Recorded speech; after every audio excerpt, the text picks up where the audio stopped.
Hello, everyone. Welcome to another episode of an unexpected podcast. And today I'm joined with my co-hosts, Matt Iverson and Evan Iverson. So we actually are going to be going over some ideas about either tweaking scenarios or restructuring how you select scenarios in a tournament. Just some ideas, kind of spitballing that. This is mostly after the Vanquishers of the Necromancer Legion just came out. So kind of thinking of different ways to curb the actual effectiveness of certain armies that are tiered too far in one direction.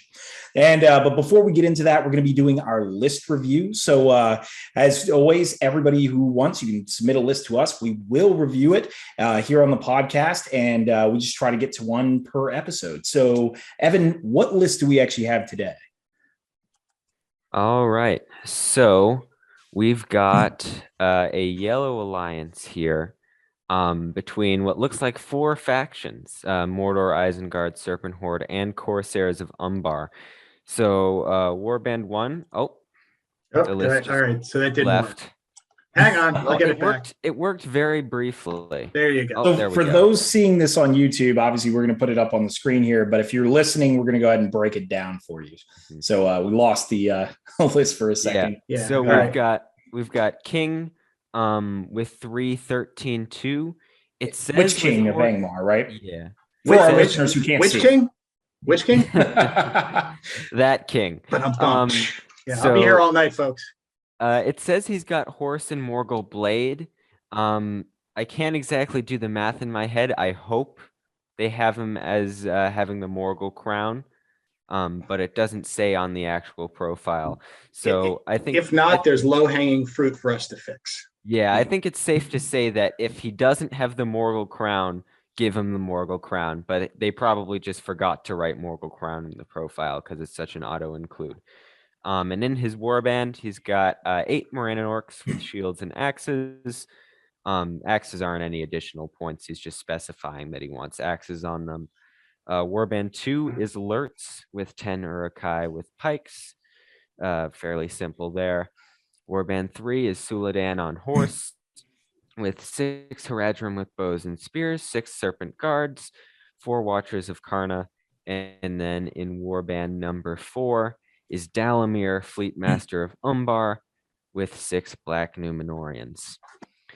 So I think sort of starting off with the small changes that I think definitely should be made to the list. As we mentioned beforehand, if the Witch King doesn't have the crown, give him the crown. Also, I noticed that you have 0 warriors that move more than 6 inches. There's no cavalry models. There's no Crebain. Nothing like that. And sure, Suladan and the Witch King are on horse, but you don't want them to necessarily go out objective grabbing because they're generally very effective within the lines. So now moving more just sort of the idea of the alliance here. I think you may have actually gone a little bit heavy on how many alliances you've got here. It somewhat feels like, at least with the Corsairs of Umbar contingent, it's just thrown in there because, hey, let's get another alliance in there. Because, for example, in the Corsairs of Umbar Legion, you're just getting the Black Numenorians. You're not getting any Corsairs or anything like that. You can easily get Black Numenorians in Mordor, which means I don't think he's bringing it for them, though. It looks like he's sorry to interrupt, but I think he's bringing them for Dalamir specifically. Yeah, my concern is just that I'm not entirely sure about Dalamir. I think something like a Shagrat with the ability to knock stuff over with the shield would be a stronger choice. Shagrat costs more, though. That is true, but not a significant amount. Also, they have a problem in this list with all of the warbands being tailored to be intermixed with each other.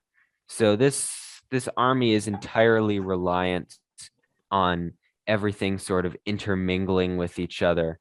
You want the Uruk-hai behind the Morannon orcs for the fight 4. You want some spearmen behind the Black Numenorians off in the Corsairs of Umbar list. You want something behind the Watchers of Karna. So I think it might be challenging in some situations, just not having that whole homogeneity, I guess is the word, where sort of each contingent has all of its own things and it's meant to work together. And when either you're in an objective scenario where you have to split up, or you're in a Maelstrom mission. Now, Lurtz kind of helps with that because he can pick where he's coming on in the Maelstrom missions, but still, I think it may be a problem. I'm also not a huge fan of the just 6 Black Numenorians. I feel like Black Numenorians are most effective en masse. And when you're not taking them en masse, you can sort of just ignore their terror and charge the other things. So you've got some, yeah, honestly, I think that's all I have to say about the list. Definitely take some cavalry and then maybe try and reconfigure your warbands so it's equal shields and spears, so it's not entirely reliant on the entire army sticking together. And also maybe take more Black Numenorians over Moran and Orcs because you don't have Fury or anything to support them. So I may not be as pessimistic about the list as you are. Just a clarification. I don't think the list is bad. I just think in some specific situations it may suffer due to a bunch of different allocations of warriors being in different pieces of the army, and it sort of seems to be more segmented than cohesive. So what I'm seeing here, and I'm just looking at this, and okay, I'll acknowledge definitely you don't think the list is bad, just make it a little bit tweaks. I'm not going to go from the argument that the list is bad or anything. I'm trying to understand what he's doing behind this. A lot of the list does have to be kept together. I don't immediately see that as a bad thing, except in Maelstrom missions, except Lurtz sort of mitigates that a little bit. You really actually only have 3 warbands since Lurtz. Does he automatically roll a 6 or does he just get to show up? He just shows up wherever he wants to. So he can put that warband behind, he can wait for the Witch King to show up and put that warband behind it, or he can wait for the Corsairs to show up and put that warband behind it if he wants to. So realistically, these extra warbands are really more of a hard problem for recon, honestly. But that's 1 mission versus 3, which have Maelstrom battle. But even beyond that, as far as deploying together, a lot of armies at 800 points are only going to have 3 warbands, and a lot of them are deploying together, maybe with 1 warband being a smaller cavalry contingent that's a little bit more mobile. I'm seeing Dalamer as that kind of, obviously not mobile, clearly, but it's not a drop that shows where you're going. The exception is Maelstrom. I understand he's the leader, but in every other mission, he kind of mobile enough. I think he has, and I may be wrong on this, but I'm pretty sure he's got rules that allow him to move through terrain or at least up and down terrain and stuff a little bit easier. I don't think he does, but nothing like that. He has the Elven Cloak, so he can stand. I think all the Hasharin terrain and not be seen. Okay, you keep talking. I'll look it up. The Black Numenorians I see more as a personal bodyguard to Dalamer. Otherwise, he probably just would have filled other people's ranks and left Dalamer by himself. I think he's actually bringing them in strictly because they're a defense 6 wall of terror, that if Dalamer gets out of position or they can shore up maybe one side or something like that, that's why I'm seeing the Black Numenorians. I don't think he wanted actually a force of them, and I think he actually would have done away with them entirely, assuming he didn't have Dalamer potentially going somewhere else in a Maelstrom battle mission. So I'm looking at this. He gets no terrain bonus. I just looked at terrain bonus. So you can't put him preternatural agility, so he can't get trapped, but that's all it does. Okay. So realistically, then the Black Numenorians, I guess, are also potentially for Contest of Champions to allow Dalamer to escape. If he would like to do that. Dalamer's a capable fighter, especially with the Witch King backing him up. I'm honestly going to say that I'm kind of like doing the math here, and you've got 3 heroes at 100 points each minimum, and the Witch King's going to be more than that. And I'm looking at the ranks. You got 44 models. I don't think he has the crown. So someone can do that quick points math, but that is now kind of my serious issue with the list. Yeah, I mean, I think we have to assume, since he wrote Morgul Blade, that he does not have the crown. I think we can all agree that he should figure out how to get first the thing, crown. drop 2 models, drop the blade, take the crown immediately if you don't have it. And then probably he wants some sort of cavalry contingent. It might even be like 2 cavalry models, and that's perfectly fine. But something that can move fast, I think, would be very beneficial to this type of list. Probably dropping maybe, and my initial thought is 2 Watchers of Karna, maybe 2 Black Numenorians to fill out 2 cavalry models, and then, or actually, okay, so actually here's 8 points that he may have access to. The axes. Are we sure Morannons have axes by default? I think they have clubs and swords. I will check that too. But I think I might be wrong. I might be thinking of normal orcs. In which case I'd say take the axes off the Morannons and put them on the Watchers of Karna, because Watchers will probably make much more use of the axes than the Morannons will. But I feel like they do. Sword, mace, or axe. Yeah, okay. They do. So he just specified then. So realistically, the cavalry option, definitely. I mean, as far as getting this Morgul crown, what the suggestion you made, Morgul Blade, that's 10 points, then plus get a couple warriors gone. I'm voting for hesitantly a Black Numenorian or 2. What are they, 10 points apiece? I think 9. So 9 points. So he's got to get like 2 points somewhere else. Well, let me make a suggestion. Sure. So there's some things we can do here in the short, there's small changes we can make to drop a couple figures. There may be a larger change we want to make. So let's discuss what Dalamir is adding here, right? So Dalamir, as the leader, is a leader that has the equivalent of an elven cloak. So he's a leader that can go run and hide. He's not a leader who's going to add anything in Contest of Champions. Although he can kill ordinary troops. He re-rolls to wound against ordinary troops at 5/5. Yeah, he does. So he can kill ordinary troops. He's decent at that. But he's not somebody who you're going to want to kind of keep in the center of the board where the other side's heavy hitter can go after him. He's probably going to run and hide until he has the opportunity to come out and grab stuff. But he can also, he's cheap, and he doesn't really bring that much to the fight. So if you're playing to the death and you just want to deny the guy leader points, you can just take him and hide him somewhere and forget about it.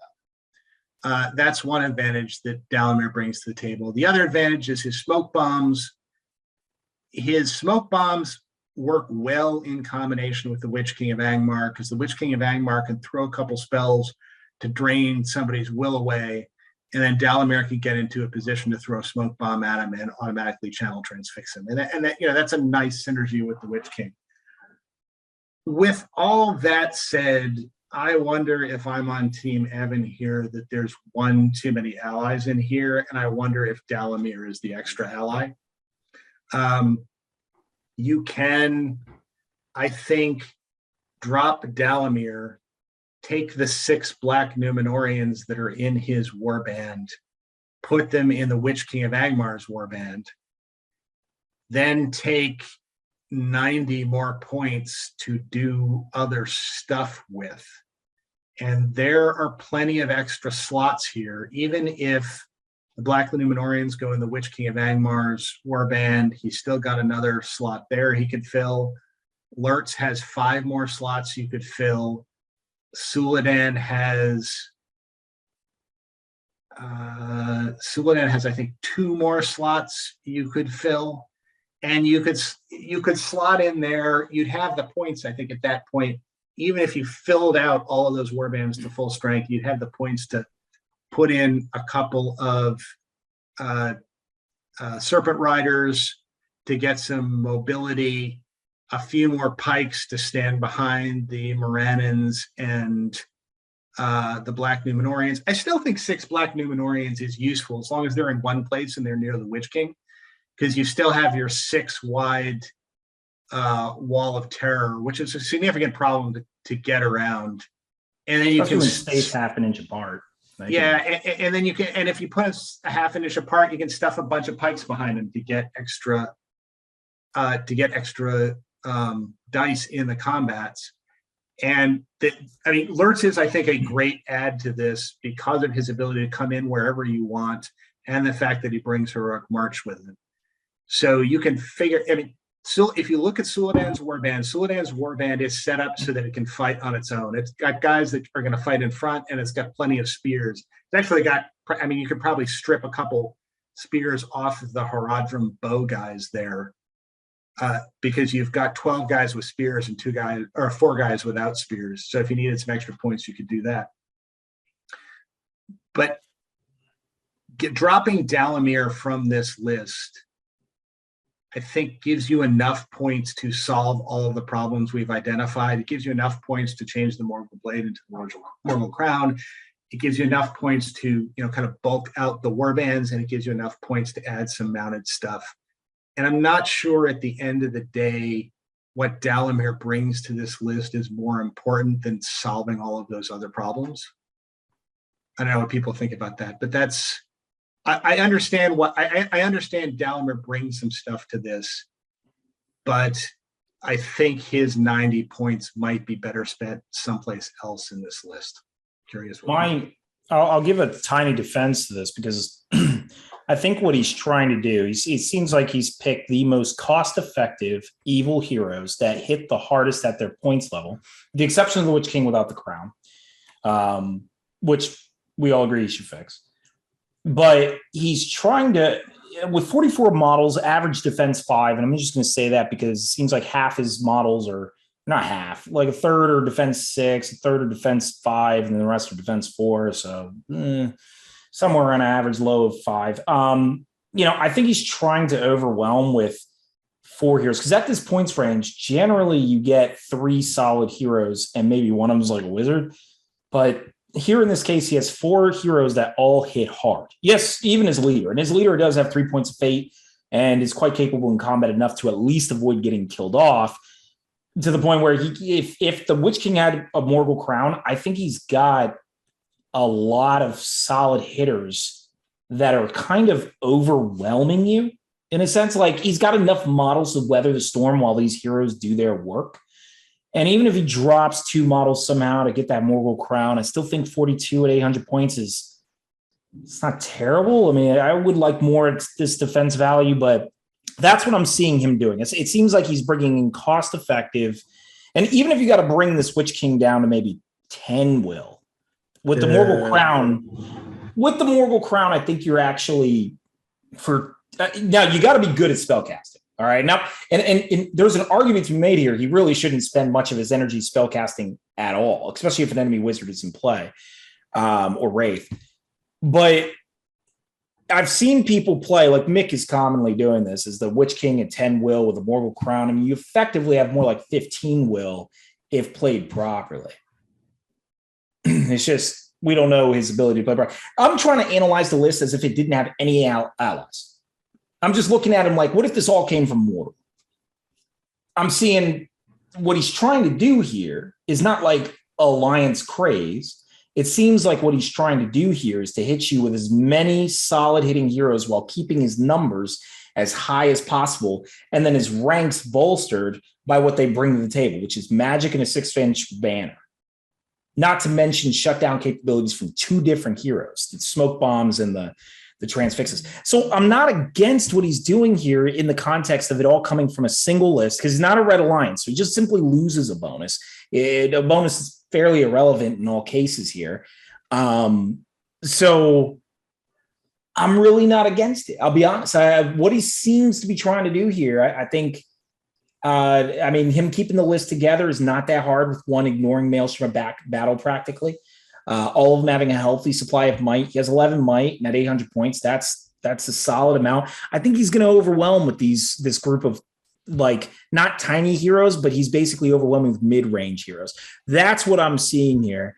And I think if you fix those problems that we have mentioned, I think you can make this work. But otherwise, if you're a newer player, and I'll leave it off with this just for time's sake, but if you're a newer player, then you're probably going to do better to follow Matt and Evan's advice. Because if you screw this list up, like if you have one hero go down, you're going to wish you had 12 more models plus cavalry plus all the other stuff that they mentioned. In fact, I would think if you're not an expert player, Evan and Matt's list, I think is going to do more in more scenarios. But I think if you in the hands of a player who knows what they're doing with it, you can really hit hard with this and overwhelm fast. That's just my initial thoughts of this.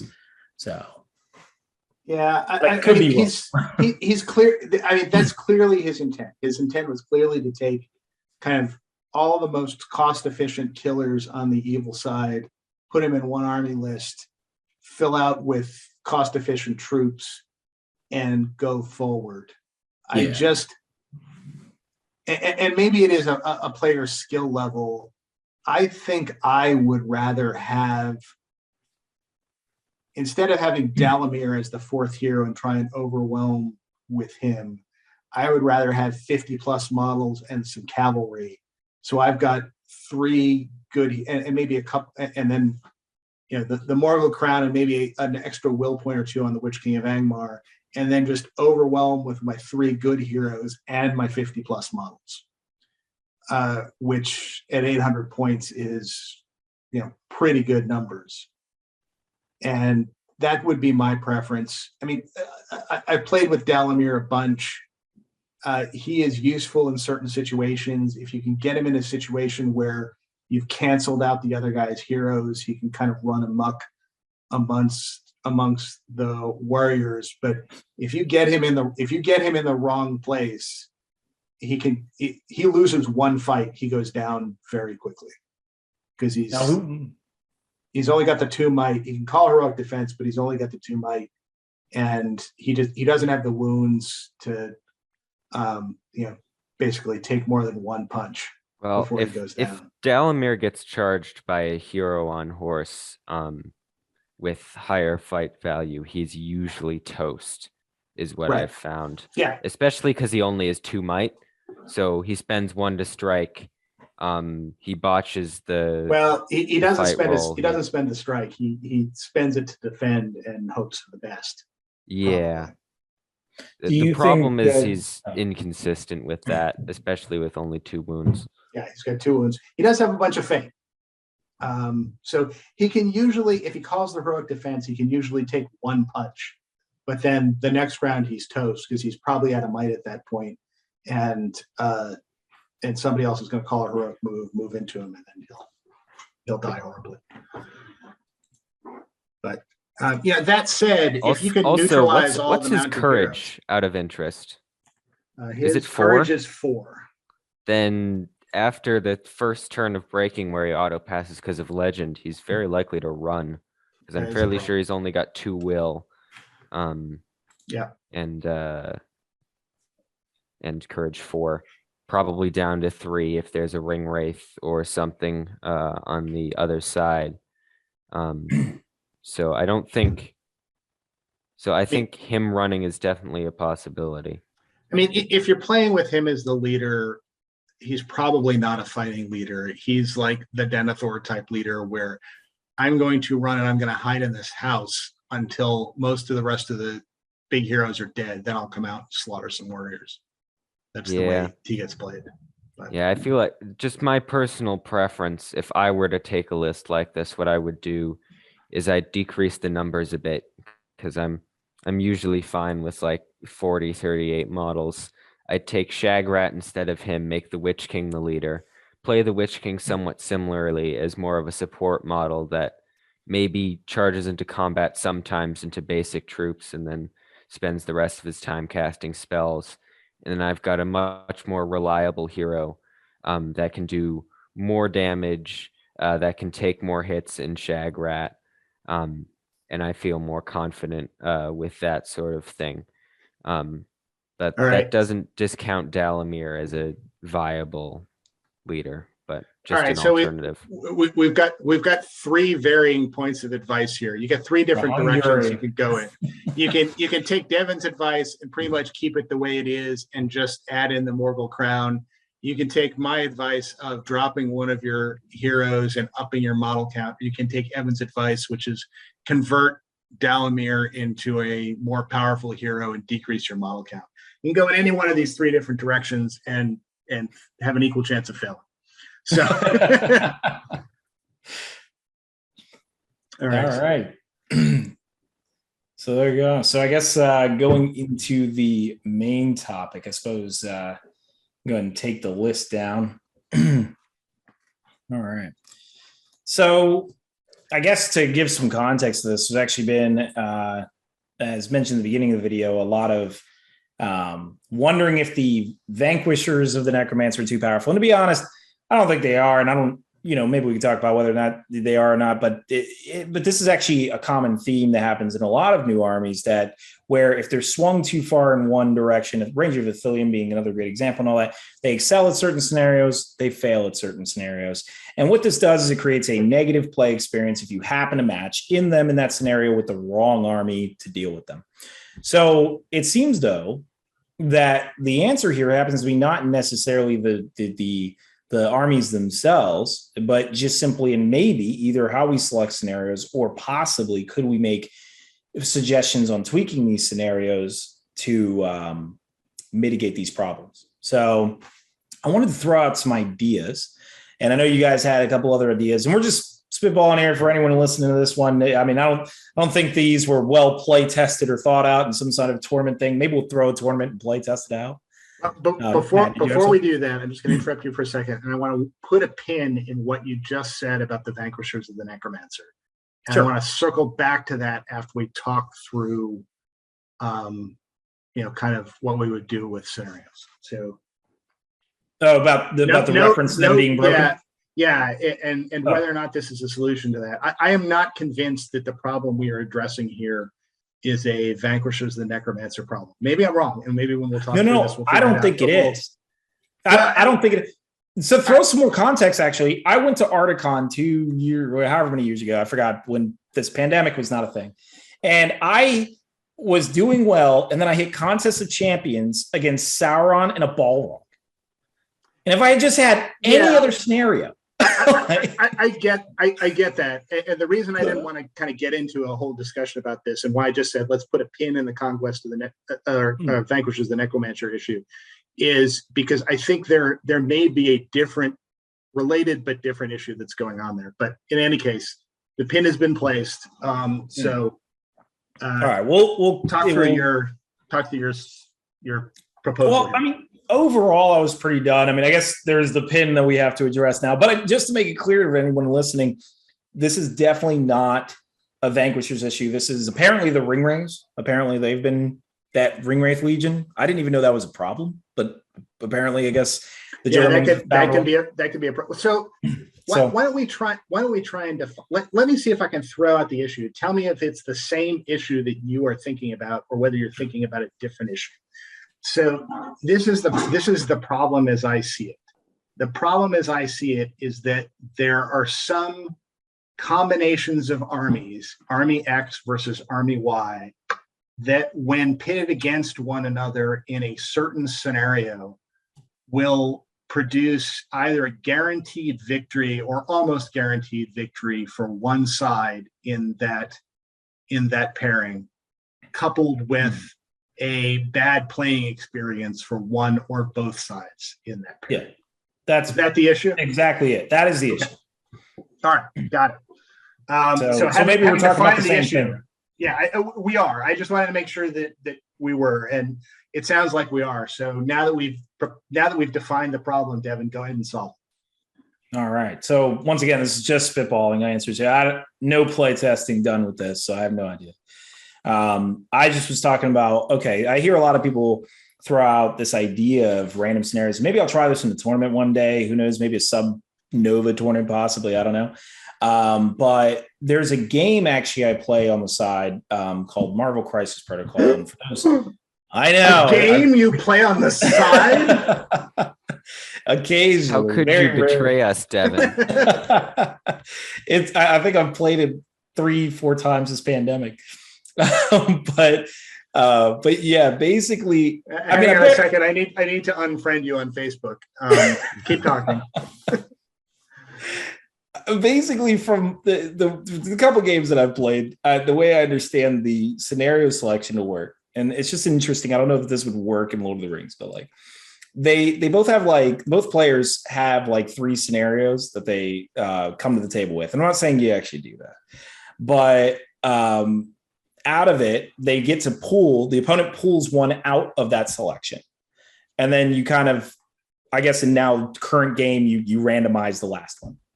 And obviously in that game, you play 2 scenarios at once. So clearly not possible there. But because Lord of the Rings, you play 1 single scenario. But I don't know if maybe like, and this is once again off the top of my head, we have the General's Handbook where you roll a dice. Well, what if there was a way in a tournament where the players could deselect one of the scenarios that could be rolled for them? Maybe like, okay, the judge, you know how normally everyone plays the same scenario, but what if you say like, all right, we're going to go into scenario selection 1, right? And as you know, there's 3 in that 1 because you roll 2 dice, right? 1 to pick the chart. The other one actually picks within that 3 scenarios in the chart. And then the players can elect to remove one of those and maybe the remainder is played or they roll off between the last one. Maybe something like that. Once again, never play tested it. What do you think of an idea like that? Would that mitigate the problem where if I see a Balrog and Sauron and I get the table selection, that's what? Contest of Champions, Lords of Battle, and to the Death, I think, is those 3? Yeah. I can just remove Contest of Champions because I know I'm not going to win that one. And if my opponent removes one of the other ones, then the remainder is played. If he also removes Contest of Champions, then you roll a dice in the last 2. And though one of those 2 have to be played. But the only thing the judge does is simply roll for which chart we're picking. Does that make sense? The chart of the 3 scenarios. Yeah, it does. It does make sense. And this is literally me just throwing it out. It's just an interesting idea. Do you think that would make things easier or harder? I'm going to hold my fire temporarily. I'll let Evan respond. So it's a really bad idea. I'll let Evan respond first. So I remember having a while back having a discussion with Dad about this very specific. Actually, I think it was exactly the same idea that we were thinking about. The only concern we had was that I think the pre-grouping of the scenarios offers some problems. For example, let's say all of the kill the enemy scenarios, Lords of Battle, Contest of Champions, to the Death, they reward similar types of armies. So let's say you go up against Goblin Town in the maneuvering scenarios, storm the camp, reconnoiter, divide and conquer. You're basically screwed no matter if you use that veto system or not. So what we were thinking was perhaps just re-scrambling the scenarios in order to offer more of a balanced experience on each one, instead of them being a specific style of scenario each time. Obviously, the problem with this might be that you'll end up playing similar styles of scenarios multiple times during a tournament, but it would definitely provide for what I would feel like would be a fairer experience. So I think a good start would be doing the veto system for the different pools. And then maybe if we wanted to go further, we could just rearrange the pools entirely in order to make a more balanced subset of scenarios. Yeah. Sorry, go ahead. So just to make sure to clarify for the audience, you actually have 2 proposed solutions. One where you keep the General's Handbook version, you eliminate entire charts, which we'll define a chart as one of those selections, one of the 6 selections that has a set of 3 scenarios, or just re-scramble them, which the judge would do, or the tournament organizer would do ahead of time before the tournament even starts, and then hand that new chart out to the players saying, ignore the General's Handbook charts. We're using these ones. Do I have that correct? Oh.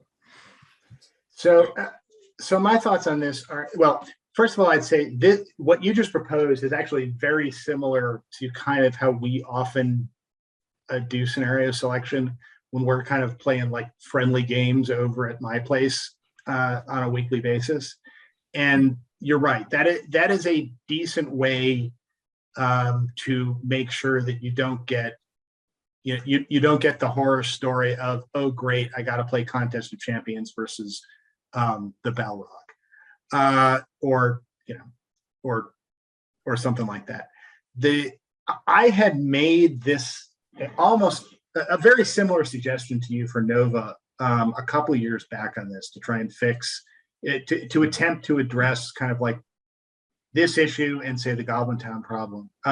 You made a very good argument in response, which I think probably we need to accredit to Jake Hall, who's the one who I think made this response, is that allowing this kind of scenario veto scheme can actually work in favor of some armies, and in particular, like Goblin Town. There's a number of armies. There's a number of armies that are really good at most scenarios and really bad at a couple of scenarios. And one of them is Goblin Town. It's really good at all of the scenarios that are kind of numbers based and and mobility based, because they can bring guys on from all different angles. They can have ambushers show up and train pieces run off the board, all of that stuff. But they're vulnerable in a couple of scenarios. The most prominent of which is Lords of Battle, right? Where if they and what this allows that armies like that to do is basically veto the scenarios that kind of keep them in check from being automatic tournament winners. So basically, Goblin Town. The only thing worse than having Goblin Town in a tournament can be Goblin Town in a tournament that can veto Lords of Battle, and that is a problem with that system. I think in general that system works, but it's not. It does in those situations kind of create a bigger problem. And I don't know. Maybe there's a way to fix that too using that system. I don't know. What's your thought on that, Dave? What's your thought on your criticism of your proposal? Actually, it's funny. I actually remember now only as you say it. You saying that, because I forgot about that argument completely. Yeah. And then I think so over time, what's interesting is from that point, and I'm not saying this vetoes that thought at all, or disputes that thought, but from that point, I've actually learned that Goblin Town apparently can actually easily win Lords of Battle. I didn't know this until one of our own resident expert Goblin Town players took it to Articon and shocked everybody, as both Goblin Town players won Lords of Battle in round 6 because they actually do not have a problem with that scenario. Well, I think it's not particularly safe to say that they can easily win. Not easily, yeah. Probably. However, there are some army combinations. Yeah, and some army combinations where where they can do it. There are some army combinations where it's hopeless. If they fight all hero or something like that. Yeah, that's right. If they come up against Vanquishers of the Necromancer and Lords of Battle, I'm pretty sure everybody can kind of give up and or have a beer if they play against another ring bearer, because the whole winning Lords of Battle trick relies on you killing the enemy leader, which is much harder to do when you don't have Golem with the ring doing that. Also, magic as well to shut down the Goblin King will usually stop that strategy. But they definitely can win Lords of Battle, and right. In some surprising situations. And I'll admit that they would need to fight an army that is at least a normal army in order to pull that off. Because just as a quick caveat for those who don't know, they win Lords of Battle by making sure their opponent does not double them, and essentially they have to kill the opposing leader and break their army while preventing the same being done to themselves. So it's not actually easy. Evan's correct. It's not automatic, but that being said, you're absolutely right, though. Most players, let's go with the most players. Most players with Goblin Town are not going to be able to pull that trick off, successfully against most armies or a lot of armies. And so you have removed probably one of the only reasons Goblin Town. I imagine if I were to implement that rule at Nova, this scenario selection veto system, Goblin Town players would grow a little bit. So I think anyone looking to win a tournament, they would know, oh, hordes are the way to go, because everyone knows hordes are the way to win a majority of the scenarios. So obviously that can lean itself into, okay, should there be more anti-horde scenarios? Because I think they're the only ones that, not just Goblin Town, but any horde-based army are the only ones who kind of have that. Like shooting armies like Rangers of Ithilien, do they have like an Achilles heel scenario? Contest of Champions. Yeah, Contest of Champions. Yeah, I remember a particular tournament game, Devin, yeah, that's right. when the Witch King and Gullivar showed up against my Rangers of Ithilien.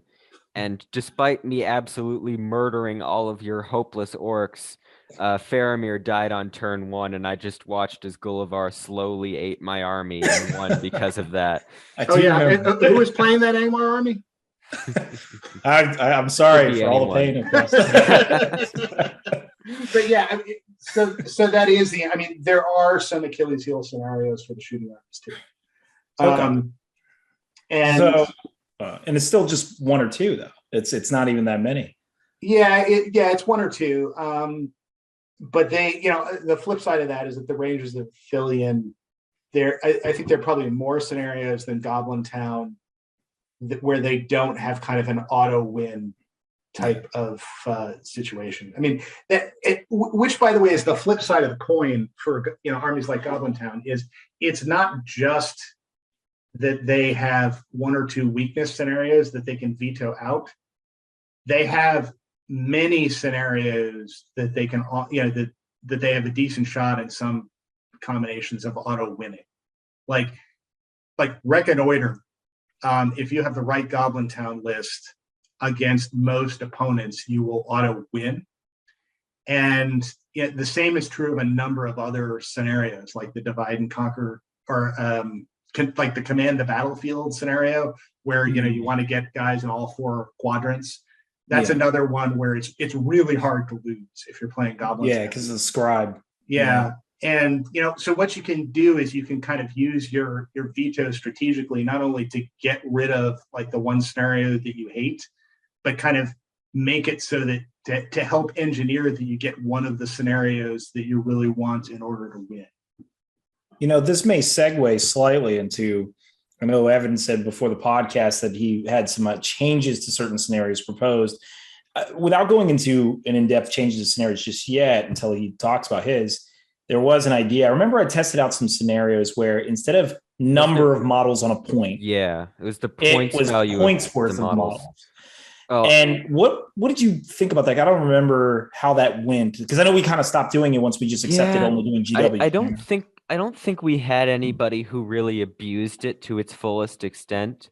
Just every time when I think of that, I think of like a game of Hold Ground where Aragorn King Elisar is sitting on the center and there's 59 goblins sitting around him and he wins the center because he's got more points than him. because he's Aragorn King Elisar. Now obviously that's a very extreme situation, but I feel like if we were to implement that, we'd have to implement that in some scenarios, not all scenarios, because hordes would just completely disappear because all of their models would be completely useless. Well, I certainly wasn't suggesting every scenario, but if it was like ones like that command the battlefield, for example, Aragorn and King Elisar can't be in all 4 quadrants.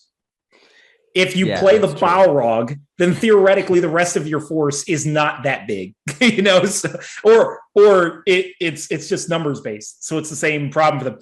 So if you did it in ones like that, where not Hold Ground, I think you're right on Hold Ground. It's a little absurd. I'm just now imagining like Aragorn enters one quadrant and the entire opponent's army just leaves that quadrant and moves into all of the other ones. Well, the other problem that solution has is math, right? You end up with like 2 large armies facing each other in Hold Ground, and they all kind of like get to the middle and there's a scrum, and the game is everybody looks at it, sighs, and says, all right, let's break out the calculators. and 30 minutes later, you've lost your lunch break. Yeah, it's kind of a pain in the neck. Absolutely. I guess only scenario. Yeah, I guess only ones where maybe objectives and it's like 2 inches of the objective. Like when you're playing hold ground, what you do to try and figure out like, should I keep these guys in the center? Should I move them off? As you basically in your head roughly total how many guys you've got on the objective, and you're like, okay, I've got more on the objective than my opponent does. Now you need to go, all right, so my opponent's got 5 goblins. Oh, but he's also got this 40-point model. Don't forget he's got 2-handed weapons too. Yeah. That's right. But, this goblin doesn't have a shield. Okay, -1. Yeah.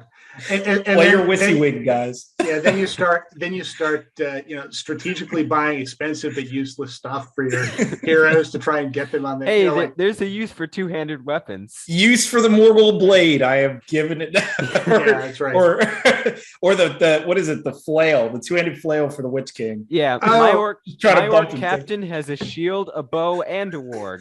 All right. So here's the kicker. Azog's Legion auto-winning hold ground. 200 single power, thump, I win. How many points are each of the lieutenants? Who knows? One of my lieutenants dies. Does that affect anything? I'm pretty sure 250 points that will start in the middle of the board. Yep. I guess, long story short is I guess the way you caveat that is say only the hero actually counts for those points. So Azog himself becomes some 400-point monstrosity, but that's not a fix either. All right. Well, so that was a good segue because Evan had some scenario specific fixes. So why don't we talk about those? Because I have another holistic fix. Mm-hmm. So why don't we do the scenario specific fixes before we start shouting into the void about ways we can like fix the entire system? Yeah. So I looked at the scenarios and I went, which scenarios do I always hate to play? And luckily unluckily, there were a couple of them in there. And I think the first one flipping through the book here is seize the prize, which is basically coin flip the scenario. Because it comes down to turn 1. Unless the other guy's got a bat, in which case it's auto loss the scenario. Yeah. Unless you're me and like fail to find the prize for 4 or 5 turns in a row. I think that's what he was suggesting. Yeah. Well, I think Evan was suggesting the 4-up that never changes. Yeah, that's true. It's 4 forever. You can't even might it. So you can't just like chuck your Boromir down and burn all your might points. Yeah. Because I have seen so much just crazy stuff happen. I remember you, Dad, with your Iron Hills chariot, just like sitting on the objective the entire game and never picking it up. Well, because I couldn't, but by God, I could stand on it and make sure nobody else could. Yeah. Yeah. I've seen draws happen that way where just no one picks up the prize.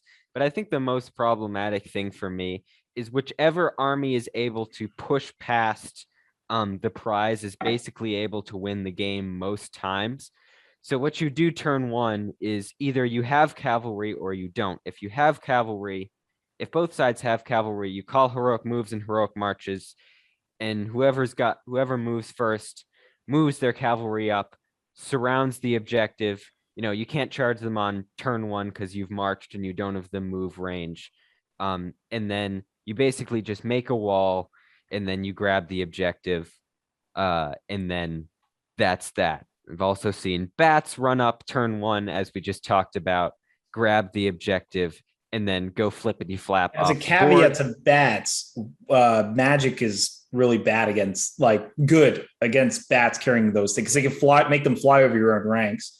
Yeah, I have a specific example. I believe it was round 2 of the Nashville tournament I was at. Played against an Angmar army, managed to get on the objective turn 2. I was able to pass the objective to the Witch King, and on turn 3, I lost priority, compelled a guy, charged the Witch King in heroic combated, got out of range of all of his guys, and then just flapped off the board on turn 4 and ended the game. That's the solution to seize the prize is the big flying hero. And you figure out a way to get the prize to the big flying hero, and the game is yours. Yeah. Flying hero with magic resistance. It ends so dang quickly. So it makes it a negative play experience in the sense that you don't play at all. Nothing happens, like 30 minutes, and then you're done. One side grabs the prize. And so what's the solution? We have identified the problem. What is the solution to the problem? Yeah. I think I have one, but anyway, go on. Well, go ahead and offer one, because this is the one where like I struggled the most to get a solution. I've seen some things about like multiple prizes, but then your 3 bats go and grab the prizes, and then they all run the prizes off. 3 bats. I also like an idea of decreasing the number of points that the prize gives you. Aha! Well, hold on. Before we say that, Jay has made it very clear that he wants the main objective to always be worth more than the rest of all the right, set. Jay, I've got a solution to you then. Remove this scenario. So I'm going to stop right there. That is the problem. All right. Okay. So that is the problem with all of the scenarios, and that is why this problem originates, is because the gimmick of the scenario is overweighted.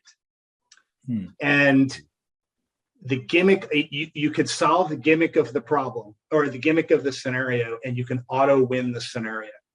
And there are inevitably going to be certain army combinations where one army is going to have an advantage, and sometimes often an overwhelming advantage in solving the gimmick of the scenario. And that is exactly what creates the unfun game between 2 pairs playing a particular scenario. And I think, you've said Jay won't do it. That's fine, but that's what's broken. Yeah, I think what the solution in my head would be to seize the prize is if you run the prize off, 1, the game doesn't end, and 2, it's 5 points, and then you allow it so if the other person who didn't get the prize off basically does all of the things, they can get 7 points and then win the game that way. So even if your opponent just grabs the prize and gets it off, at least there is a chance of winning the scenario. Which is interesting, actually, because a lot of the scenarios have it, I believe, correct me if I'm wrong, most of the scenarios are, if you accomplish all the secondaries, they're in combination weighted more than the primary. No. In some scenarios. There are a couple of scenarios where that's true. The vast majority of them, if you solve the gimmick, you auto win the scenario by getting 7 or more points. Got it. Moving on to the next scenario, which is in a very, very similar vein, and it's my father's favorite scenario, Heirlooms of Ages Past. Oh yeah. Which suffers from a similar problem, which is somewhat mitigated by the fact that you can technically draw if your opponent has the relic, and you 1 have a banner and they don't, 2 break them, and 3 kill their leader. And I think the problem with that, this actually segues into another thing I was going to talk about, which is banner victory points, which if you don't have a banner and your opponent has the relic, there is no possibility of you winning. And there are some armies that just cannot take a banner, and they are penalized in 3 of the scenarios for that exact reason. So I'd say just remove the banner and just to points. make sure for anyone who's listening, Evan is not saying that if you do not have a banner that you cannot win those scenarios. That because some people are they're gonna misinterpret that. I already see it because I've said this sometimes about the banners, because I've never liked the banners being in a victory condition when not all armies have access to it. Yeah, especially when they incite multiple things. One of them is the one person is at an inherent disadvantage going into the game, and 2, everybody's favorite game where somebody runs away the entire game or just castles in a corner and wins 2-0 because they've got the banner points. And I think both of those things are not a fun play experience and not overly healthy for the competitiveness of the game. And also banners are good. You don't need to be like incentivized victory points wise in order to take them. Yeah, that's fair. All right. Do you want to talk through a couple more, or do you want me to kind of throw? Because I think we have now at least in my mind, well, identify the nub of the problem. But go on if you've got another. Well, let's just go over Contest of Champions real quick. Okay, fair enough. Because I think either this or Seize the Prize or Heirlooms of Ages Past, probably this is the most egregious of the gimmick scenarios. And I think it's probably the most easily, not necessarily fixable, but you can mitigate it in some way. So in Contest, a grand total of 10 of your 12 victory points are tied entirely to one model in your list, and that is your leader. So if you say took Denethor, then you lose unless your opponent makes some very poor decisions. If you take something like Galadriel, you don't necessarily lose. I feel like I should caveat it because people have won with Denethor. Usually they have magic in the list that shuts down the opposing hero or something like that. So understanding there is caveats, yes, but overall, yeah, there are caveats. I like to throw these out there because I feel like people are going to scream at the screen being like, I've won with Denethor. And I'm like, I'm not saying you can't. Yeah, I've seen people win with Galadriel. I've seen her punch down one model and win the game that way. Yeah. But it's so we're not talking about the challenging and ridiculously just unfun that because even in the best case scenarios, say some less experienced players play and they go, all right, let's throw our heroes against each other. We're going to call some heroic strikes. Oh, look, I win the 50-50 roll off. Oh, look, I killed your hero. You can no longer get any hero wounds or kills. I now win the game. Good for me. So I think the obvious solution to this is to say, one, it doesn't have to be your leader that's the champion. So say Denethor can allocate Boromir as the champion. He can go, oh, Boromir, you're my champion.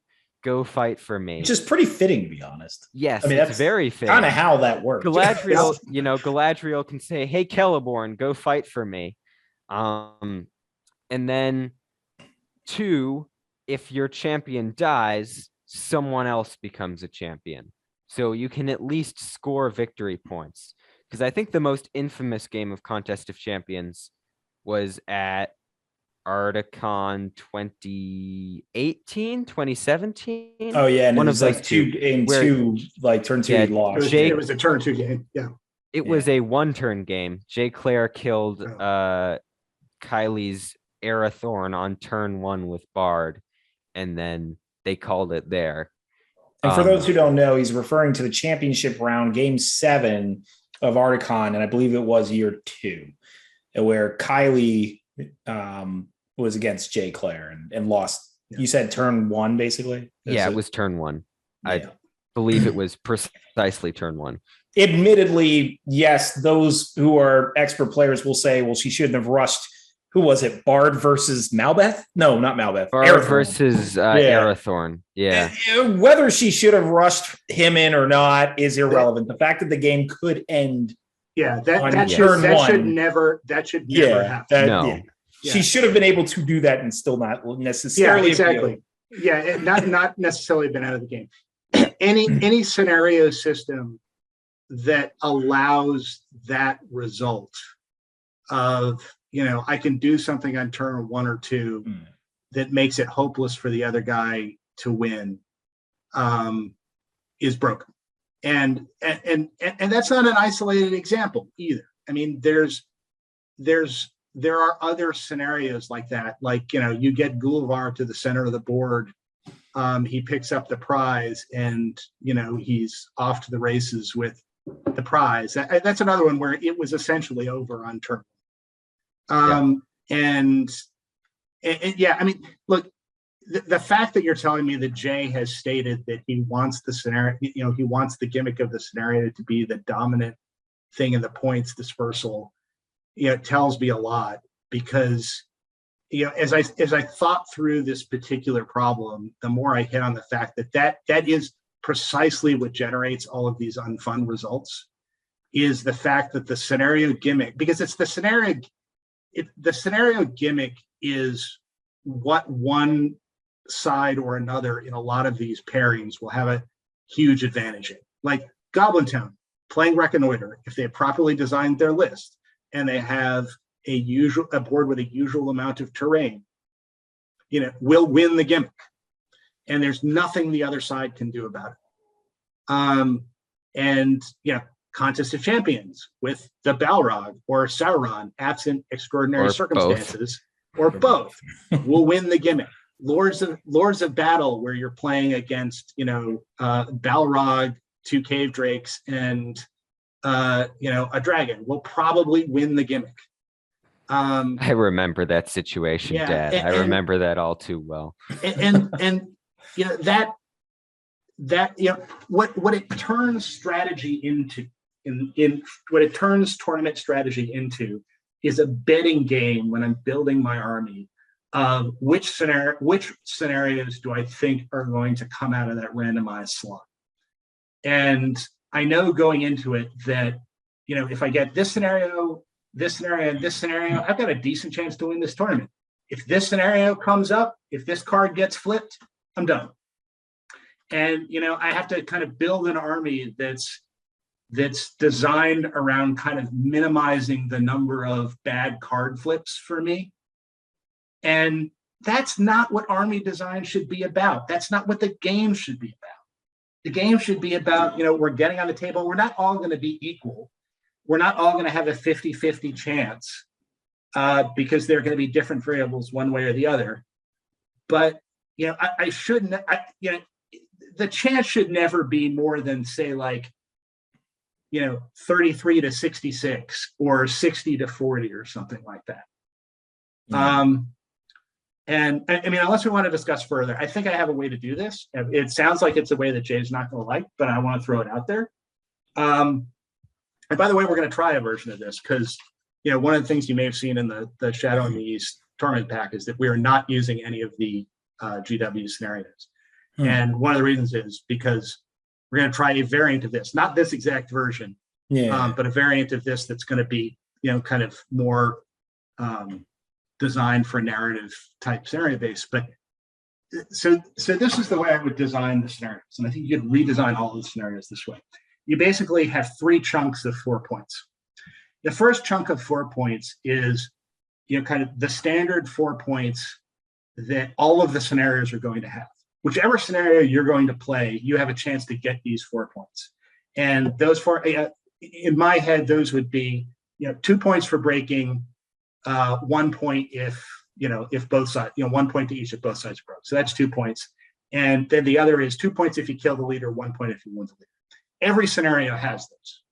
So, if you have an army where you're just going to play a tactical game and you're able to kind of outkill the other guy, you've got those 4 points that you get.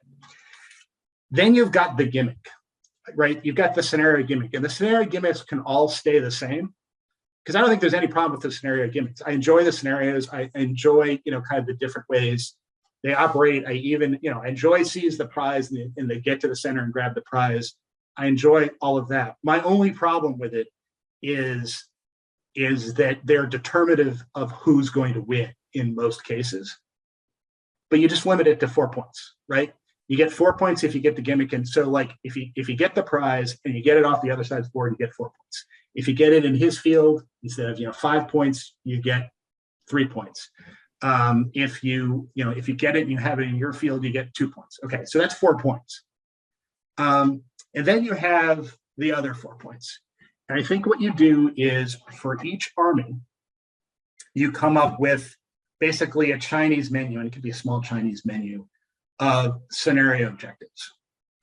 And each one would be worth 2 points. So and you could come up with a variety of ones and you would tailor them to the army.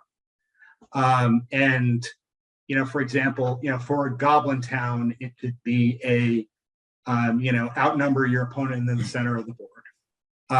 Or you could have, different ones where it's kill the enemy's second in command, or, you nominate a guy who is not your leader to be your champion, and it's the number of kills. These are assigned to each army. So the army always has this scenario. Well, the army has this laundry list, right?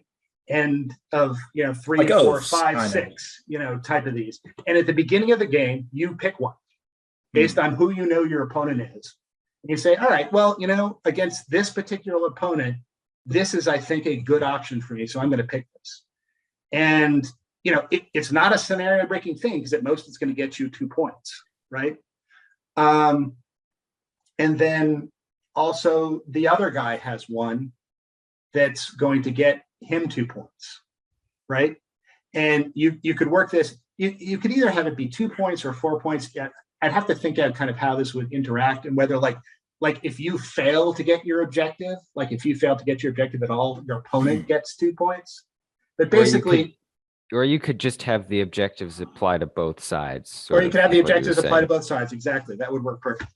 And so you have this, 1/3 of the scenario points in play are things that both sides are choosing based on the army interaction. So there's a strategy there as well. And I think if you have these 3 components, you still have fun with the scenario. The scenario still has its gimmick that you two are going to be fighting over. You're still going to have some points that are going to be from just 2 guys battling it out. And then you have this own kind of game. You have a different kind of game within a game where you're each choosing your own victory objectives based on your analysis of how you think you're going to play against your opponent. And you're trying to win that too. And I think if they're all equally weighted, I think you're always going to have a fun game because you're never going to have that situation where you're going in and going, oh, I'm screwed. You're going to go in. There are going to be some scenarios where you're going to go in and say you're still playing Contest of Champions where the other guy's probably going to have if you're playing against Sauron, he's probably going to have a decent chance to get those 4 points from the scenario gimmick. But there are other things you can do to try, kind of stay in the game against him. So anyway, that's my theory. It goes diametrically opposite of the way Jay wants to do it. But the line of thinking, I'm trying to be a devil's advocate. So first off, I like it. I think it does limit complication. The fact that the first 4 points is always the same. So you're not really ever thinking about that. It's really just the other 2 parts, which, is not much to remember. Depending on how you implement that last one, because it sounded like it could be complicated, but I'd have to see it. But we have the oath system, so clearly complication. It's no more complicated. It's less complicated than that. It's less complicated. Yeah. You pick one, your opponent knows what it is, and you do it. It sounds less complicated. So overall, it seems good. It seems like complexity is gone. I think, and I could be remembering wrong. I think there was a day where, an edition where you could win the scenarios regularly without playing the main one, which I think has why Jay developed that mindset. And I wish I had Mick here because I'm trying to remember that day. I think it was before The Hobbit, but you didn't have to play the scenarios in a large amount of the cases. And so I'm going to play devil's advocate here. If I want to ignore the scenario of Contest of Champions, I still know I have 8 points on those other 2 sides to be able to just win without playing the scenario at all. I'm like, all right, I'm just going to ignore this Contest of Champions part and get my 8 points. I'd have to experiment with that. Yeah, but you're not doing it just by killing the other side, right? What you end up is with these other 2 victory conditions, the other 4 points. You're basically what you're doing is by adding in these 2 components that both sides are selecting, you're changing it so you've got kind of this infinite variety of scenarios that you're always playing, and half of that is the scenario gimmick. Half of that is kind of the army-specific gimmick that both sides are selecting. And the combination of those 2 is 8 points. So, the actual scenario that you are playing, if you view it as both the gimmick and the army, the army-specific gimmicks that the players have kind of selected together, you can't ignore that, right? You have to play quote the scenario. You can't just say, all right, I'm going to go in and kill his leader and break the opponent. Because if the other guy's saying, all right, I'm also going to play these scenario gimmicks, he's going to beat you. It creates a situation where the scenario gimmicks are dynamic enough and there's player input into what those gimmicks are, so that they are not necessarily going to be the dominant force on the table when you have a particular pair.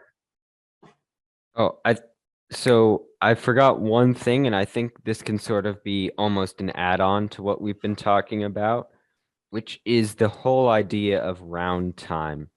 And I think the scenario where this appears the most is Storm the Camp, where you have a lot of people complaining about not being able to finish the game. And I think it's the deployment problem. Yeah, really the only way to solve that. People also complain about this in Reconnoiter a lot, though it's slightly less problematic there. And I think really the solution to that is just deploy the armies closer together. That's a very easy solution to that. Retrieval has another, or what is it? The one where retrieval it's like you got to break through and then actually break get through. away. Yeah. Break through is the scenario. I mean that's more doable than say Storm and the problem with Storm the Camp is I think not just a deployment problem.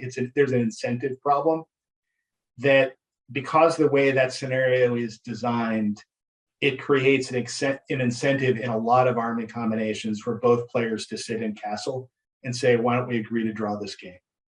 Yeah. Because if I sally forth, there's kind of an unacceptable risk that something will occur, and I'll screw something up and I'll lose horribly. So I'm just going. Bat flies over and grabs the camp, and I can ignore that. I can prevent that from occurring by castling. And you're not going to win. I'm not going to win, but at least I know I'm not going to lose. And again, if you decrease the amount of money that you get from losing your camp, and maybe you throw a couple of other, say you have like some other small objective, which is, have more guys on the terrain piece nearest the center of the board. They just pull that out of the air. And somebody's like, well, maybe I can, defend my camp and take a stab at seizing that terrain piece. Yeah. And, then there's a reason to come out and actually play a game.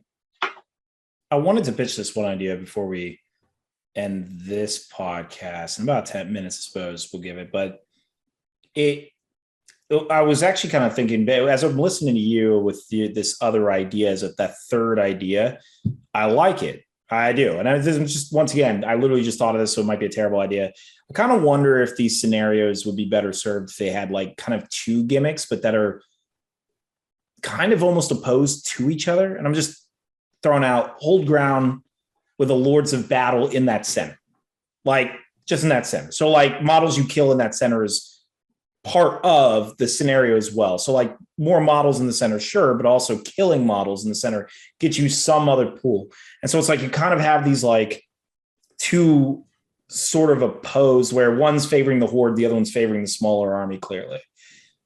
I don't know if that could be inserted into every scenario. Maybe just you weight more highly the numbers based one for old ground because it's supposed to be the gimmick of numbers. But I wonder if like there was something else in the scenario. So now I'll seize the prize. Okay. So the problem is speeding up, go and get it, which of course we already mentioned. You probably just shouldn't end the scenario with that. But what if another one in conjunction that was like, you also have to like, and I'm literally just spitballing this, but like capture 4 points in a map, like as if it's capturing control, like, but in different corners of the board. So now it's like, okay, yeah, sure, you can race there, but you also have this other thing you have to do that's totally counter to you racing up with your army, full speed ahead. So that could work. That is another way to kind of de-emphasize the scenario gimmick, by basically creating two gimmicks. I guess the problem that you might have there is that you might have a situation where player A decides, well, my army is better suited to doing gimmick one, so I'm going to do gimmick one. And player B says, well, my army is better at gimmick two, so I'm going to do gimmick two.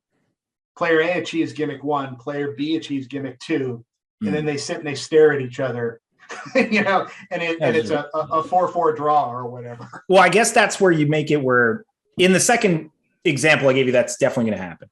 The first example, I think it's impossible to happen because gimmick one and gimmick two are in the center of the board. Now, obviously, like not all of them will be in the center of the board, but like if you could make it where achieving gimmick 1 or achieving gimmick 2 actively makes the other gimmicks start becoming achievable. Like they kind of like, in order to achieve both of them, your army has to be in the same place. You could stop that problem. So my second example, bad example, because the prize is in the middle and the quadrants are on the side. Okay.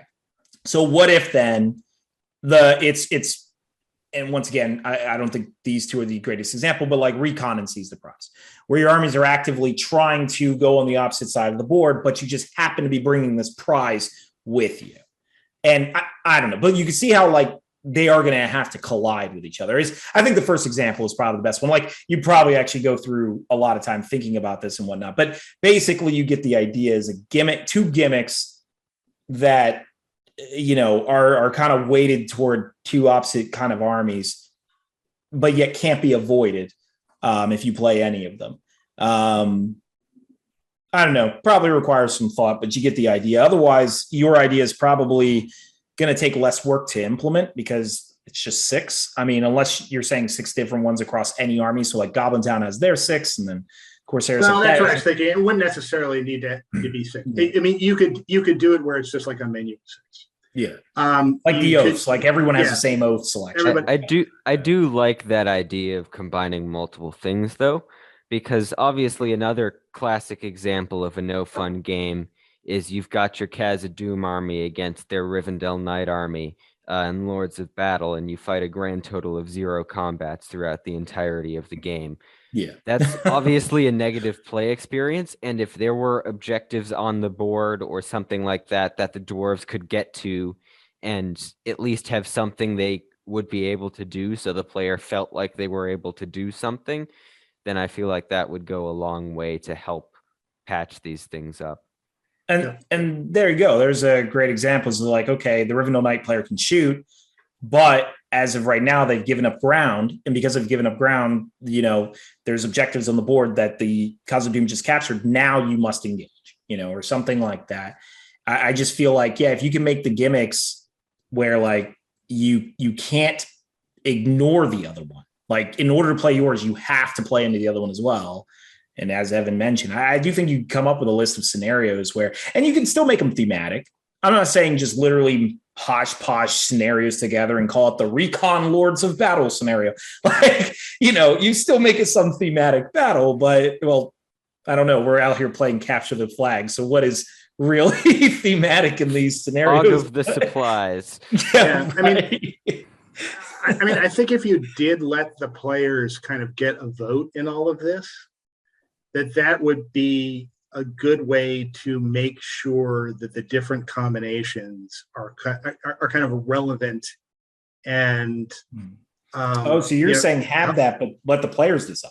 Yeah, I mean that's that's what the system is. I mean you have the menu, and you could do the menu, like I said, you could do the menu of like, you know, here's 6 different ones that everybody has, or you could do army specific ones. And I don't think that would be, you know, too unreasonable to do. It's another paragraph at the beginning of the army list right after the army specific bonus, and you know, give them 3, and then you choose one of those 3 and the other guy chooses one of those 3, and you're choosing that based on your, you know, at that point who you're fighting.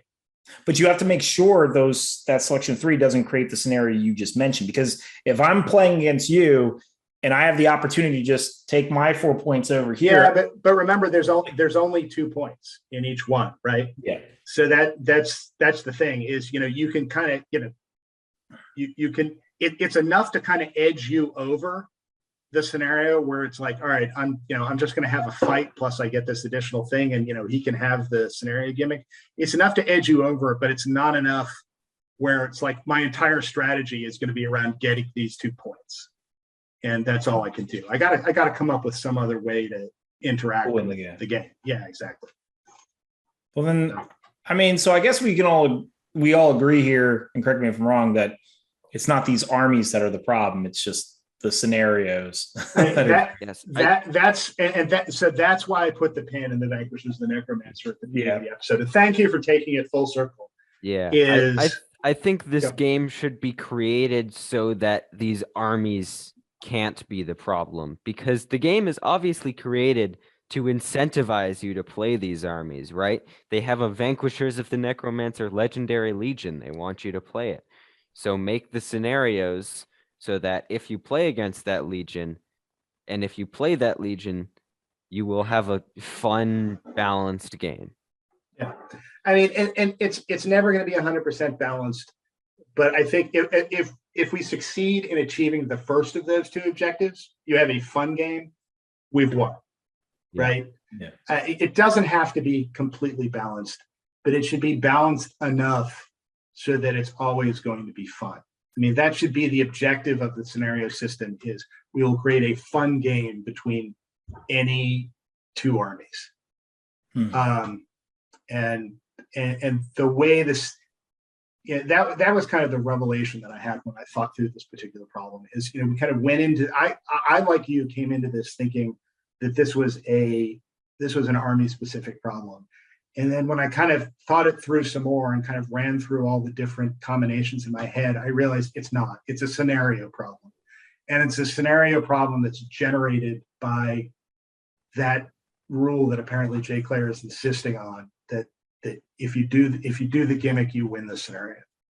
And I agree with him to the extent that you don't want a situation where you can completely ignore the gimmick. But I think he has shifted this so far to one side that you've created a situation where in an awful lot of situations, one side or another has a tremendous advantage in achieving the gimmick. And once you've achieved the gimmick, you've won the game. And that's what produces kind of the unfun result of walking up, looking at the table, hearing the scenario read out, looking at your opponent and going, well, I'm screwed. It's not a fun experience for me. It's not a fun experience for the guy that's going to play against me. And if we could fix that, that would be great. All right. Well, obviously there's a lot of other ideas that can be thrown out here, but we'd love to hear all of your thoughts in the comment section below on YouTube. You can all comment below. What do you think? If you could make changes to the overall scenario and how it would work, would you just randomize them up, allow vetoes, or would you actually change the way these scenarios are structured? So let us know, comment below, and we'll talk to you all very soon. Bye, everybody.